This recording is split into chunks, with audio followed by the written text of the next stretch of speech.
ওরে আমার সোনাটা, এখন বেলা 12টা বাজে, বাসায় নেই কারেন্ট সেই সকাল 9টা বা 8:30 থেকে। এই অন্ধকারে আমাদের দুই মা ছেলের কি যে অবস্থা।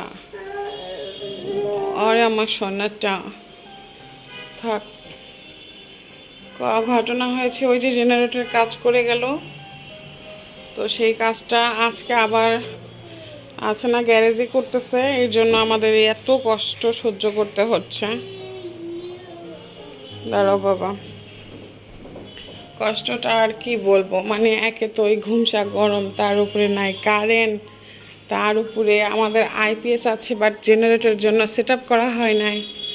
আর এই যে মহারাজা আমার চার্জার ফ্যান, এই ফ্যানে আমি দিই না চার্জ, কেননা কখনো তো কারেন্ট যায় না, তো মহারাজার ইউজই করি না। এখন আজকে বুঝতেছি যে এই রাজাটা থাকলে তাও আমরা একটু শান্তিতে থাকতাম। বেবি ভেঙে যাবে, রেখে দাও। তার উপরে দুঃখের কাহিনী, মানে আজকে আমার জাস্ট যাযাবর একটা দিন। এই যে দুঃখটা দেখো, চা বসিয়েছি যে খাবো, এদিকে আমি ওই কী করতেছি না করতেছি, এসে দেখি এই যে চা। দেখছো চা কই আমার, মানে পানি শুকিয়ে জাস্ট, আমি যদি একটু আগে রান্নাঘরে না আসতাম তো পুড়েই যেত, এমন অবস্থা। রেদওয়ানকে পরীক্ষা দিতে দিয়ে আসলাম, ওর তো পরীক্ষা আছে, ও তো তাও স্কুলে যে একটু বাঁচবে, ফোনেও বেশি চার্জ নেই। আমি বুঝতেছি না আমি কি করব। খুব কষ্টের একটা দিন আমার জন্য। বেবি ফ্যান চলে না মা, ফ্যান চলে না, চলে না মা, চার্জ নেই ফ্যানে, চার্জ নেই। আর তোমাদের সঙ্গে আরেকটা বিষয় শেয়ার করি, এই যে আমি না লোহার বিছানার চাদর হচ্ছে খুঁজতেছি, কেউ যদি লোহার বিছানার চাদর পাও অবশ্যই আমাকে বলিও। এই যে বেডশিট আমি যতই ফেলি না কেন, আমার বেডশিট কখনোই ঠিক রাখে না। তো আমাদের একটা রাজশাহীর ভাষায় লওয়াল পাটি বলে, তো ওই লওয়াল পাটিটা নিয়ে এসে আমি দিয়েছি, যাতে বেডশিট গুছাতে গুছাতে আমার জীবন একেবারে শেষ। এই যে আমার বিছানা, মানে এদের ওই খেলার রুমটা না এইরকমই থাকে বুঝছো, এটা খেলার রুম না, এটা ডাস্টবিন রুম বলা চলে। রাত দিন 24 ঘন্টায় ওরা খেলে। তো আমি ভাবছি যে আর কয়টা বেডশিট চেঞ্জ করব, আপাতত এটাই ফেলে রাখি, আর লোহার বেডশিট কেনার পরে দেন এটাকে ফেলে দেব। বেবি নো, ভেঙে যাবে, এটাতে চার্জ নাই, দাও। তো এইরকম কষ্টে কাটছে আমার দিনকাল। ভিডিওটা অবশ্যই শেষ পর্যন্ত দেখো, আই হোপ তোমাদের ভালো লাগবে, আর তোমাদের মতামতটা অবশ্যই জানিও। আমার চ্যানেলটা সাবস্ক্রাইব করে আমাদের সাথেই থেকো, অনেক কষ্টে আছি, অনেক কষ্টে। কষ্ট কমানোর জন্য আমি কি কি করি শেষ পর্যন্ত দেখো। বেলা 2:30টার মতো বাজে, বড় ছেলেকে স্কুল থেকে নিয়ে এসে দুই বাচ্চাকে গোসল করিয়ে তারপরে বের হয়ে পড়েছি। কোথায় যাচ্ছি আমাদের সঙ্গেই থাকো, তাহলে দেখতে পাবে। আসলে হয়েছে কি, আমি তোমার যখন রেদওয়ানকে পরীক্ষা দিতে সকালে দিয়ে আসছিলাম, তো পথেই দেখা হয়েছে আমার একটা বান্ধবীর সঙ্গে। আর বান্ধবীটাকে তোমরা যারা আমার ব্লগ দেখো তারা অবশ্যই জানো, আমি সবসময় বলি যে মিষ্টি ভাবি, মিষ্টি ভাবি। তো আমরা চলে আসছি মিষ্টির বাসায়। তো ওই পথে আমার সঙ্গে মিষ্টির সাথে দেখা হয়েছিল। তো মিষ্টিকে আমি টানতেছিলাম আমার বাসায় যাওয়ার জন্য, যে আসো মিষ্টি, নাস্তা করে যাও। তো বলতেছে না যাব না, আমার কাজ আছে। পরে ও আমাকে ডাকতেছে যে আমার বাসায় আসো। আমি কই না, যাব না, তবে হয়তো বা যেতে হতেও পারে, কেননা আমার বাসায় না কারেন্ট নেই। যদি বাই চান্স আমার ফোনের চার্জ ফুরিয়ে যায়, তাহলে তোমার বাসায় আধা ঘন্টা বা 1 ঘন্টার জন্য আসবো, শুধু ফোনে চার্জ দেওয়ার জন্য। আমার কিন্তু আছে না যে তোমার পাওয়ার ব্যাঙ্কও আছে, বাট ওই যে আমি তো কখনো কল্পনা করি নাই যে এরকম সিচুয়েশন আসবে। ইভেন দারোয়ান আঙ্কেলের ওপর আমি অনেক রাগ করেছিলাম যে আপনাদের এই মিস্ত্রিটা আসবে, সারাদিন কারেন্ট থাকবে না, তো এটা আগে থেকে ইনফরমেশন দিলে আমাদের জন্য ভালো হতো। তো মিষ্টি বলতেছে যে পাগল হইছো, তুমি কি এই গরমে থাকতে পারবে নাকি, কখনোই না, তুমি আমার বাসায় আসবে। তো আমি বলতেছি না, তোমার বাসায় যে তোমাকে আর কষ্ট দিব না। তো বলতেছে না, কোনো কষ্ট নেই, তোমার বিপদে যদি আমি পাশে না থাকি তাহলে কিভাবে হয়, তুমি বড় ছেলেকে জাস্ট স্কুল থেকে নিয়ে এসে তুমি বাসায় চলে এসো। তো আসবো না পরে ও বলছে না তোমাকে আসতেই হবে, আমি বেশি কোনো কিছু আয়োজন করব না, জাস্ট দুই ফ্রেন্ড মিলে খিচুড়ি খাবো। তো আমি বলেছি আচ্ছা ডান, খিচুড়ি হলে দেন আমি আসবো। তারপরে ওই যে চলে আসছি খিচুড়ি খেতে। আসলে খিচুড়ি খেতে আসছি সেটা না, ও যেহেতু রান্না করেছে আর আসছি যখন খেতে তো হবে, পেট আছে এখন, পেটে তো খাবার দিতেই হবে। তো সারাটা মানে অর্ধেক বেলা কষ্টের পরে আলহামদুলিল্লাহ ওর বাসায় এসে এত শান্তি পাচ্ছিলাম আমি। আর এই লেবুটা কেন এত বেশিক্ষণ ধরে দেখাচ্ছিলাম, একটা রিজন আছে অ্যাকচুয়ালি। আমার মিষ্টি ভাবির ফ্রিজে লেবু নেই, এদিকে খিচুড়ি দিয়ে লেবু দিয়ে আমার রেদওয়ান খেতে চেয়েছে যে আম্মু একটু লেবু দাও। তো মিষ্টি বলতেছে আল্লাহ যেবা আমার তো লেবু ফুরিয়ে গিয়েছে, আচ্ছা দাঁড়াও দারোয়ান আঙ্কেলকে ফোন দিই। তো ওনা দারোয়ান আঙ্কেলকে ফোন দিয়ে বলতেছে আঙ্কেল আপনার কাছে কি একটা লেবু হবে, আপনি আমাকে দেন, আর নইলে বাহির থেকে নিয়ে এসে দেন। তো দারোয়ান আঙ্কেল বলে কি না না না আমার কাছে তো লেবু হবে না। পরে বলতেছে প্লিজ একটা দেন না, 50 টাকা দিব, একটা লেবুর দাম 50 টাকা।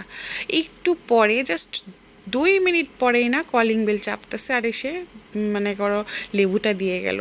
তো চিন্তা করা যায় আল্লাহ, মানুষ এই রকম মুখের উপরে মিথ্যা কথা বলে দিল যে না আমার কাছে লেবু নেই, যেই তোমার বলেছে যে একটা লেবু 50 টাকা তখন না দিয়ে গিয়েছে। কি যে অবস্থা। তো মিষ্টির বাসার খাবার অনেক মজা ছিল, তোমার মুরগির মাংস ঝোল আর খিচুড়ি, বেগুন ভাজা, ডিম ভাজা, মানে অমায়িক একটা খাবার এক কথায়। তো মিষ্টির বাসায় আমি আর কোনো রকম কোনো ভিডিও করেছিলাম না, দুই বান্ধবী এত আড্ডা এত গল্প দিয়েছি।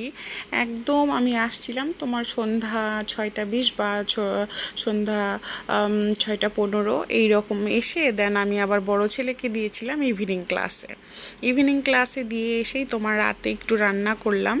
আর যে ওদের বাবা যেহেতু নাই আর রাতের বেলা কি রান্না করব, আবার তোমার মিষ্টির বাসায় সন্ধ্যার সময় তোমার নাস্তা করে আসছি, নুডলস চা এগুলো খেয়ে আসছি, তো আর ভালো লাগছিল না। পরে ভাবলাম যে রাতের ডিনারটা শুধু ডাল রান্না করি আর ভাত, তাহলে আমার দুই ছেলে ভালো মতো খেয়ে যাবে। এদিকে আজান বাবা না ঘুমিয়ে গেছে। পরে আমি ভাবলাম আল্লাহ, ফ্রিজে তো আমার কাঁঠাল ছিল, কাঁঠালটা যে ছিল আমি একেবারে ভুলে গিয়েছিলাম। আর আমি ভেবেছিলাম কি কাঁঠালটা একদম পচে গিয়েছে, কিন্তু না, বের করে দেখছি কাঁঠালটা কিছু হয় নাই, আলহামদুলিল্লাহ এত ভালো আছে। আর এই কাঁঠালটা কিন্তু মানে এতটা স্বাদ তোমাদের কি বলবো। এটা যেহেতু আমার বড় ননদ পাঠিয়েছে, এই গাছের কাঁঠালটা না রেদনের বাবা খুব পছন্দ করে, কেননা এটা এখন তো বেশি পেকে গিয়েছে, একটু শক্ত শক্ত থাকে বা ছোট ছোট, আর এত পরিমাণে মিষ্টি খেতে, প্রচণ্ড রকম সুস্বাদু। তো আমি ভাবছিলাম যে হ্যাঁ কাঁঠালটা যদি আমি আজকে বা কালকে না শেষ দেই তাহলে তোমার নষ্ট হয়ে যেতে পারে, তো পুরো কাঁঠালটা আগে বাটিতে নিয়ে নেই। তো মাঝখানে বন্ধুরা তোমাদেরকে বলতেই চাই, আমার ভিডিওর যে কোনো একটা পার্ট যদি তোমাদের ভালো লাগে অবশ্যই একটা লাইক দিও, আর আমার চ্যানেলটা সাবস্ক্রাইব করে আমাদের সাথেই থেকো। আর অবশ্যই তোমাদের ভালো মন্দ মতামত আমার সঙ্গে শেয়ার করবে। আর আমি চাইবো যে তোমাদের ভালোবাসাটা আমার সাথে সব সময় থাক, কেননা তোমাদের এতটুকু ভালোবাসা না আমার জন্য অনেক ইম্পর্ট্যান্ট। অবশ্যই ভালো লাগলে ভিডিওতে একটা লাইক দিও, তোমার এই একটা লাইক আমাকে আরও অনেকজনের কাছে পৌঁছাতে সাহায্য করবে। সো প্লিজ একটা লাইক দিয়ে দিও। আর কাঁঠালগুলো দেখতেই পাচ্ছ কি সুন্দর।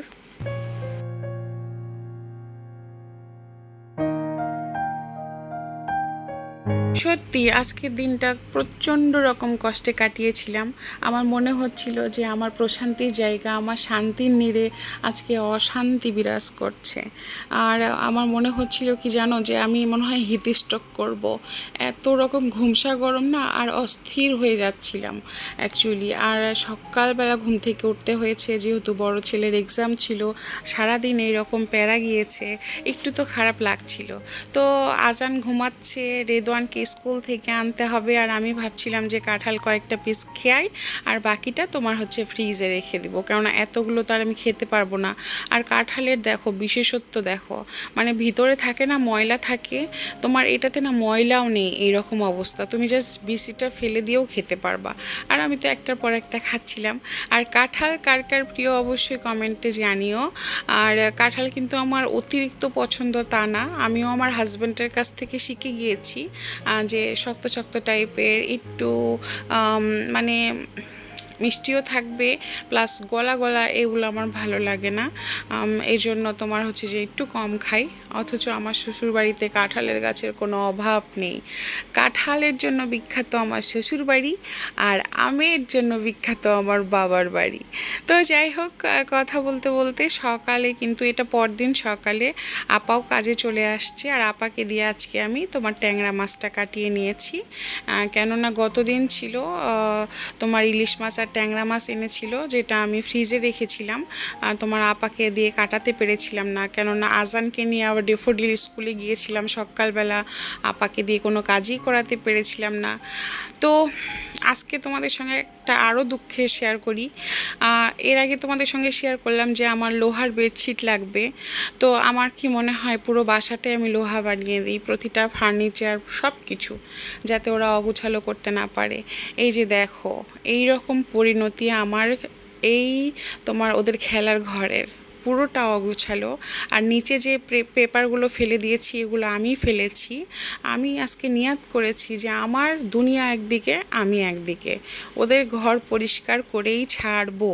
তো ভিডিও টিডিও এত বেশি করতে পারি নাই, আমি তো অনেক রাগারাগি করতেছিলাম, চিৎকার দিচ্ছিলাম, চেঁচামেচি করছিলাম যে তোমাদের জ্বালায় আমি আর বাঁচি না, এটা সেটা অনেক কিছু। আর এইগুলো তোমার এক্সামের সময় না স্কুল থেকে শিট ছিল বা আগের অনেক তোমার কপিস ছিল, সেগুলো তোমার আমার তো আর লাগবে না, কেননা বাচ্চা যেহেতু। আর একটা এক্সাম আছে আমার বড় ছেলের, তারপরে তোমার আলহামদুলিল্লাহ ফাইনাল এক্সাম শেষে তোমার এই অসুবিধাগুলা আমার হয়তো বা একটু কম হয়ে যাবে।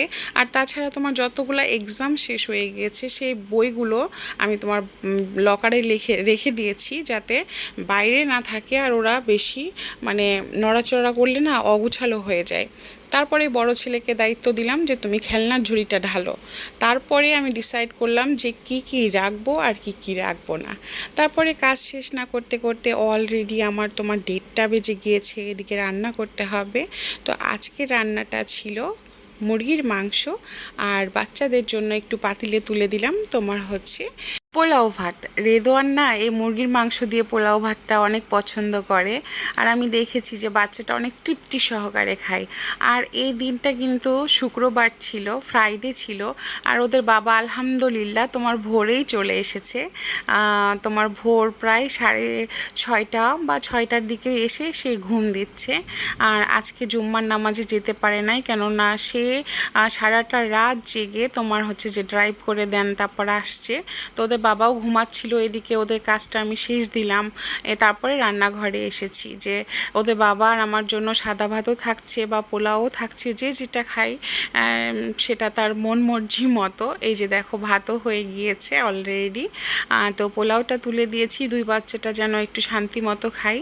এদের জন্য এত করি, তারপরেও যদি এদের জ্বালা কমতো ভালো লাগতো। আর কার কার বাসায় আমার দুই বাচ্চার মতো বিচ্ছু দুই বাচ্চা আছে অবশ্যই জানিও। আর আজকে না বিশ্বাস করো, আমি বাচ্চাদের সঙ্গে রাগারাগি করতে যেয়ে আমার না কান্না পেয়ে গিয়েছে।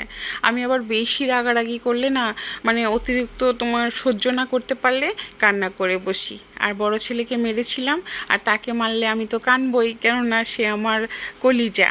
তাকে মারলে না আমার খুব কষ্ট লাগে, রাগের মাথায় তো মারি, কিন্তু পরে না খুব কান্না পায় আমার।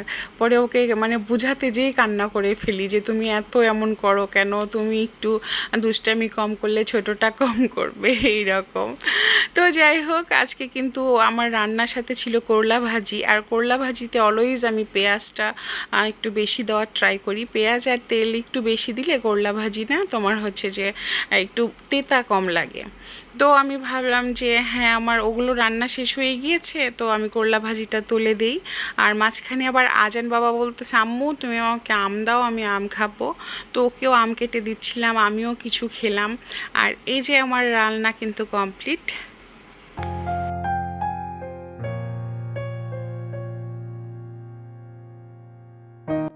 একের পর এক তোমাদের সঙ্গে আমি কত কথা বললাম, জানি না তোমাদের কেমন লাগলো। আর এতক্ষণ পর্যন্ত যারা আমার ব্লগটা দেখছো তোমাদের প্রতি আমার অনেক ভালোবাসা। অবশ্যই হয়তো বা তোমাদের ভালো লাগছে, তো প্লিজ দয়া করে একটা লাইক দিয়ে দাও আর ভিডিওটা অবশ্যই শেষ পর্যন্ত দেখার চেষ্টা করো।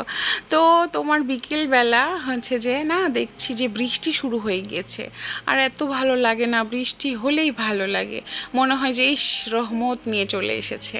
তবে এখন করা বৃষ্টি না রহমত, তোমার অবশ্যই আল্লাহর একটা রহমত বৃষ্টি, কিন্তু বৃষ্টি হলে মনে হয় কি যে আরও বেশি গরম তোমার হয়ে বেশি গরম লাগতেছে এরকম, মানে এই সিজনটাই আসলে এরকম। কেননা তোমার 2-3 দিন এক লাগারে যদি বৃষ্টি না হয় তখন না ওয়েদারটা এত বেশি ঠান্ডা হয় না। আর তাছাড়া ঢাকা শহরে তো মাটি কম, জাস্ট শুধু তোমার দালান কোঠা আর হচ্ছে যে পাকা পাকা রাস্তা, তো সেক্ষেত্রে না গরমের ভাবটা না অনেক বেশি। তো ভাবলাম যে বৃষ্টি হচ্ছে আর আমরা চা খাবো না, কফি খাবো না, এটা তো হতেই পারে না। তারপরে ওদের বাবাকে বললাম কি বলো নিয়ে আসবো, তো ওকে। তো ভাবলাম যে আচ্ছা ঠিক আছে, তাহলে চা না বানাই, আবার আজকেও আমরা কফি খাবো একসঙ্গে বসে। এরকম বৃষ্টি হলে কারা কারা আমার মতো চা কফি খাও? আসলে বৃষ্টি দেখলেই না মনে হয় যে এই সাথে যদি 1 কাপ চা থাকতো বা 1 কাপ কফি থাকতো, কতই না মজা লাগতো। আর দুপুর হলে তো কথাই নেই, তখন মনে হতো ইস বৃষ্টি হচ্ছে, তাহলে খিচুড়ি রান্না হয়ে যাক। তো যাই হোক, আমরা কফি এনজয় করছি, বৃষ্টির সঙ্গে কফি।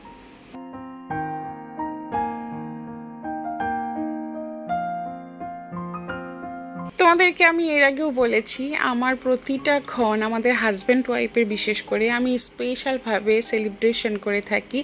এইগুলা ছোট ছোট সময় আমরা একে অপরের সঙ্গে কাটানোটাই আমার কাছে সেলিব্রেশন। কেননা জীবনটা তো একটাই, বলো কখন কি হয় মানে নিঃশ্বাসের বিশ্বাস নাই, আর যে সময়টা চলে যাচ্ছে সেটাই সুন্দর সময়। সো তোমাদেরকেও বলবো, লাইফে যতটুকুই সময় পাও না কেন আপন মানুষদের সঙ্গে কাটাও, ভালোবাসায় কাটাও, কেননা কে কখন থাকে আর কে কখন থাকে না। তো এই যে দেখছো কি সুন্দর ওয়েদার, আর আমাদের কফি, ওদের বাবা পাশেই বসে আছে, আমরা বৃষ্টি দেখছিলাম। যদিও বারান্দায় বসে যদি খেতে পারতাম, মানে অন্যরকম অনুভূতি, অন্যরকম ভালো লাগা কাজ করতো। তো যাই হোক, হলো না, তারপরেও আমরা পাশাপাশি বসে তোমার কফি খাচ্ছিলাম। আর এই সময় বাচ্চারা কিন্তু তোমার টিভি দেখছিল, যে আম্মু আজকে আর ঘুমাবো না, টিভি দেখবো। আর এই ফ্রাইডে আসলে না রেদওয়ান বিশেষ করে বাসায় থাকলে আজান কখনোই রেস্ট নিতে চায় না, ভাইয়ার সাথে খেলা করে সব সময় কাটায়। তো প্রায় চা খাওয়ার ঘন্টাখানেক বা 1.5 ঘন্টা পরে আমার হঠাৎ করে মনে পড়লো যে মার জন্য যেই দিন আমি তোমার শপিংয়ে গিয়েছিলাম সেই দিন কিন্তু বাদাম কিনে এনেছিলাম, বাট আমি তো ভুলেই গিয়েছিলাম বাদাম খাওয়ার কথা। তো ভাবলাম যে কয়েকটা বাদাম খাই। আর বাদাম কিন্তু আমি কখনোই অল্প খেতে পারি না, আমার মনে হয় যে বাদাম অনেকগুলো থাকবে, শুধু খেতেই থাকবো খেতেই থাকবো খেতেই থাকবো। আর এখন তো আমি বাদামই খাই না। আমার একটা সময় ছিল, রেদওয়ানের বাবা, মানে আমরা যখন উত্তরাতে থাকতাম না, তোমার আমাদের একটু দূরে থাকতাম, তো তখন না ওদের বাবা জাস্ট হাউস বিল্ডিংয়ে গেলেই আমি ওকে বলতাম প্লিজ আমার জন্য বাদাম নিয়ে আসবা। আর ওদের বাবা না 2 দিন পর পরই আমার জন্য আধা কেজি করে বাদাম নিয়ে যেত। কেননা আমার ওই বললাম না, বেশি বাদাম না হলে খেয়ে আমার তৃপ্তি হয় না, মনে হয় খাবোই আর খাবোই আর খাবো। তো যাই হোক, আসলে মনের যত কথা তোমাদের সঙ্গে আমি শেয়ার করে ফেলি, অবশ্যই তোমরাও আমাকে কমেন্ট করে আমার সঙ্গে কিছু শেয়ার করার চেষ্টা করো, তাহলে আমার খুব ভালো লাগবে, মনে হবে যে তোমরাও আমার সঙ্গে কথা বলছো। তো তারপরে হচ্ছে যে তোমার ওই যে বললাম টিভি দেখছিল বা আমি বাদাম খাচ্ছিলাম, আমরা চা কফি খেলাম। তো ওদের কথা যে আম্মু আমরা আজকে তো ফ্রাইডে কেএফসি খাবো।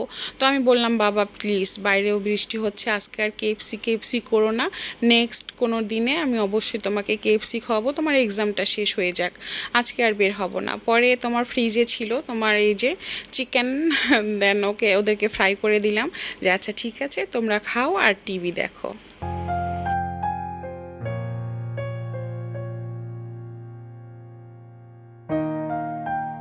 তো এইভাবেই কিন্তু আমার দিনের পর রাত, রাতের পর আবার দিন, এইভাবেই চলে গেল। তো তোমাদের ভালোবাসা অবশ্যই যেন আমার সঙ্গেই থাকে, আমি আশা করব তোমরা আমার সাথেই থাকবা সব সময়। তো অ্যাজ এ হাউস ওয়াইফ আমি জানি যে শুধু আমার সংসার না, সবার সংসারে তোমার এভাবেই যায় কোনো না কোনোভাবে। বাট সবার হচ্ছে যে চিন্তাধারা, কাজকর্ম একটু ভিন্ন হতে পারে, তাই না? এতটুকুই পার্থক্য। বাট সবাই আমরা যারা মা, তারা হাউস ওয়াইফ, তারা তার সংসারে কাজ করবে, ভালো সময় কাটাবে, এইটাই তো নিয়ম, তাই না? তো যাই হোক, as a house wife, as a woman and as a mother, আমার রুটিন ব্লগটা কিন্তু, উইকেন্ড রুটিন ব্লগটা এরকমই ছিল। আর এটা হচ্ছে রাতের খাবার আমার। আমি কিন্তু অলরেডি একটা রুটি ভেজে নিয়েছি, আর রুটিটা গরম থাকতেই না মুখে একটু দিয়ে দিয়েছিলাম। আমি ভাবলাম যে কাঁঠালটা যেহেতু আছে, রাতে আর আজকে আমি ভাত খাবো না, এই রুটি দিয়েই আমি জাস্ট কাঁঠালটা খাবো। আর আমাদের রাজশাহীতে কিন্তু রুটি দিয়েও কাঁঠাল খাই। তোমাদের কোথায় কিভাবে খাই সেটাও আমাকে জানিও। আর রাজশাহীতে তো পান্তা ভাত দিয়েও তোমার হচ্ছে কাঁঠাল খায়, মুড়ি দিয়ে খায়, রুটি দিয়ে খায়। আসলে যে যেটা ভাবে খেয়ে তৃপ্তি পায় সেটাই। সো আজকের জন্য আল্লাহ হাফেজ।